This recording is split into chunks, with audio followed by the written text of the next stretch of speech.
Hey everybody, this is Stanley FD with Closeout, and in today's video I want to talk about why discount cultures destroy SaaS sales, a trend that I see in the marketplace that will really ruin your business, and what you need to do to prevent that from happening. So a trend that I've noticed is that a lot of SaaS companies will, because they're not mindful and because they don't design this and because they're not disciplined, will develop a discount culture that ultimately I think destroys their brand predictability and scalability and really creates holes in the foundation of the company that will, it could be catastrophic down the line. Here's what happens. A lot of SaaS companies, as they start to reach out to customers and interact with customers, especially in the SMB sector and all the way up to the enterprise world, they realize that the SaaS space is hyper competitive, and it's very rare that a prospect will only look at your company, at your SaaS solution. They always look at you and compare you with a few other solutions. They're always in talks with you and a few other companies and competitors of yours. And what happens inevitably? Inevitably, the prospect or potential buyer will ask for a discount or will want to negotiate around price and will want to get the solution that you offer for a cheaper cost. And what happens? Because nobody ever, from the top of the company, set rules in place, and because in the beginning, as you're a SaaS startup, you're trying to make as much money as possible, you just start giving out discounts, nilly-willy, here and there, mindlessly, to win the deal, right? You're desperate to win the business. You think any subscription dollar is a good subscription dollar, so let me just take the money I can get, and if this competitor is willing to offer them their solution at X price point, I can offer it at X price point too, or even a little lower, right? Just to win the business over. The problem with that is that as you start doing this in the early days, you start giving out discounts to your first few customers. You develop a habit of giving discounts. And as you start hiring your first salespeople, they will orient towards you as the founders that are typically the first ones to do sales, and they will also discount. They will even discount a little heavier because their conviction, their charisma, their influence, and their authority over the prospect of the potential buyer is not as high as yours. So they will just go, well, if the founders are giving discounts, it's okay to give discounts, so I'll give discounts as well. And what you do is you build a brand that is anchored around being the cheapest solution versus being the most valuable solution out in the market. And I believe that in SaaS, if you are competing on cheapness, you're going to have to be free. And eventually you're going to have to start paying your customers to win, right? There's not a lot of room for winning when cheapness is really the only anchor that you have. I believe the winning SaaS companies of today and tomorrow will win on value and will win on brand. Brand is becoming more and more important in SaaS because it's such a crowded, undifferentiated market. So what happens, we've seen this in the end consumer space, when the buyer has a million options and they're all kind of similar. Buyers will either go with cheap or they will go with brand.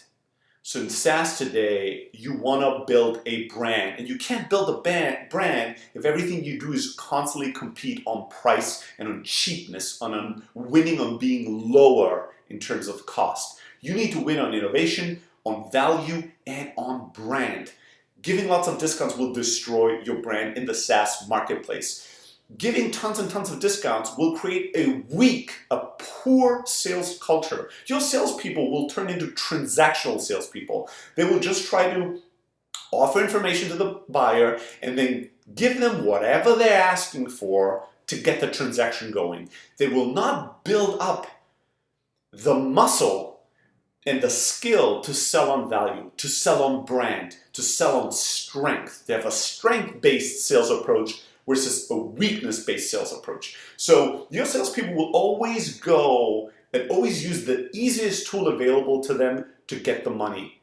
And if you give them discounts as a tool they can use whatever way they please, they will abuse that tool. They will give too many discounts. They will upfront, preemptively offer discounts. I've seen this so many times, it drives me crazy. A sales rep is talking to a prospect, they qualify them, there's a match, they can really, deliver value. And when the prospect asks about pricing, they just ask what the price is. The sales rep preemptively goes, well, this is our price, but I would give you a good discount. I can give you a great deal. Wait a second, motherfucker, nobody asked about a discount. The prospect didn't tell you it's too expensive. The sales rep will start to think everybody thinks everything is too expensive. Every buyer wants the cheapest. So before they say it, let me just tell them, I'm going to give you a discount. Right? It creates a weak sales culture that will prevent you from scaling and dominating and building a strong brand, because one of the most vocal voices of your brand, personifications of your brand, your salespeople, are going to be weak people, cheap people, right? That will reflect cheaply on your brand at the end of the day. The other thing is it makes your business completely unpredictable and unscalable. When you try to start building models to predict and forecast your revenue in the future, when you're trying to figure out what is going on with churn, you're going to be in a world of trouble. You don't know it in the first year. You don't know it in the first few months. It's not a problem then, but 2, 3, 4 years down the line, you've set yourself up for failure, because every single deal is different, right? You don't just have a basic, a pro, and a business plan, and if a customer is one of these 3 buckets, this is the amount of revenue I make. Because you gave that customer 10% discount, the other customer 12% discount, and the third customer 14% discount. You don't fucking know what's going on. Even worse when you start offering free seats. You only need 4 real users, but you have this edge case where the CEO wants to log in once a month. We don't have that in our pricing, but I'm just going to give you that user for free. Now you're creating so many problems because you don't know what a customer is worth. You don't have a standard way to compute what a customer is worth. A customer will remove and add seats, and you won't know what that means in true revenue and churn, because one of those seats was free and the other one was heavily discounted. It's going to create all kinds of issues with your support team, your success team, your marketing team, with your entire financial structure. And most likely, you're going to have to build all these things in the back end on how to handle billing, because you have so many edge cases. It's going to create a lot of trouble and a lot of problems.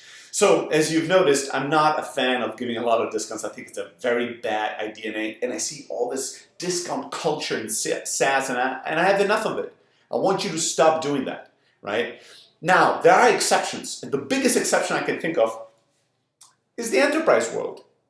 Here's something a lot of founders ask me. They say, Stelly, why, especially entrepreneurial founders that have never worked in a corporate environment, they go, Stelly, this whole enterprise thing is really dumb. Why do I have a contact us button and I have to put together unique pricing for that? And why can't I just transparently say this is the pricing for enterprise? And why do I have to, quote a larger price so they can negotiate and we can go back and forth and do this fake dance until they arrive at the real price? Why can't I just give the real price to the enterprise? Well, there's a lot of reasons. Culturally, it's just not the way enterprise customers are used to buying products. So if all your customers are used to a certain dance to warm up before they want to transition and get serious with you, if you say, no, I don't want to dance, I just want to get serious immediately, those prospects will just go to somebody that's willing to tango, right? And the other thing is that there's whole departments, structurally, organizationally, most enterprise companies, they have a procurement department. That department, all the humans that work in that department, their number one priority and job is to save the company money. They have a quota. They need to save the business a certain amount of money by discounts, by negotiating with vendors, and their livelihood, their mortgage, their family, their salary and their job depends on hitting that quota. So when you, with your tiny little startup, comes and says, well, I don't want to play by these rules. I want to quote a price that is fair and honest and transparent, and I don't want to negotiate on that price. I don't want to give you any discount. Guess what? You're basically telling the person in procurement, I want you fired. I think your job is dumb, and I don't want to give you what you need to earn your salary. And what is that person going to respond with? You guessed it right. That person's going to say, well, fuck you. We're not going to purchase from you. You're not going to be a qualified vendor if you can't give us this deal. So that's the way the customer buys. That's the way the customer's business is built and organization is built. So you're going to have to accommodate for that. That's just par for the course, right? But if you are not selling to the enterprise, I would highly discourage you from having a very loose and goose policy on discounts. Now, I don't say you should never give discounts, but when you give a discount, you always want to get something in return. You don't just give a discount, you give and you take. It should be an equal partnership, a healthy partnership. Somebody just comes to buy from you because because they think that they want to get the cheapest solution. Now again, you're anchored around cheapness. But if somebody wants to give you something and get something in return, I think that creates healthy relationships versus what I call abusive customer relationships. The customer goes and just demands all these things. I want this support. I want phone support even if you don't have it. I want you to build these features and I want this price. That's not a healthy relationship. That's not an equal, balanced relationship, and it's not going to end well in most of my experiences. So you always, when you want to offer a discount, you want to ask for something in return. And I'll go through quickly what things you want to ask for return for, right? So if you give a discount in SaaS, you should get something back. Number one is prepayment, right?